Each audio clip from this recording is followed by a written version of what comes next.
Thank you, Mr. President. I would also like to thank Under-Secretary General Di Carlo for her remarks at this emergency session. India continues to remain concerned about the situation in Ukraine, including the targeting of civilian infrastructure and the deaths of civilians. History has shown us that the killings of civilians and devastation of civilian infrastructure have been used, regrettably, as legitimate weapons of war. India strongly condemns the use of oppressive violence against innocent civilians and targeting of civilian objects in armed conflicts, regardless of who commits this. Since the beginning of the Ukraine conflict, India has consistently called for an immediate cessation of hostilities and for an end to the violence.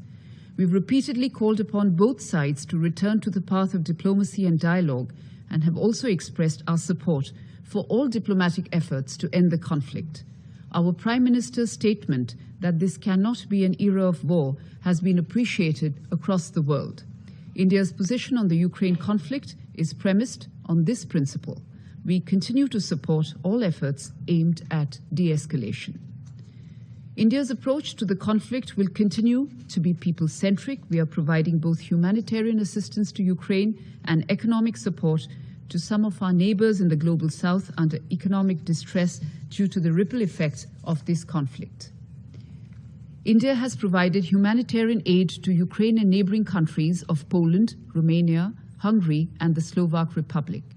At the request of the Ukrainian government, India has also provided financial aid for reconstruction of educational institutions. To help low-income countries fight against price rise and shortage of foodstuff, India has exported more than 1.8 million tons of wheat to countries in need, including to Afghanistan, Myanmar, Sudan, and Yemen. To conclude, Mr. President, we continue to express our support for all diplomatic efforts to end the conflict. We therefore sincerely hope for an early resumption of peace talks to bring about an immediate ceasefire and early resolution to the conflict. We reiterate that the global order be anchored on respect for principles of the UN Charter, international law and sovereignty, and the territorial integrity of states. Thank you.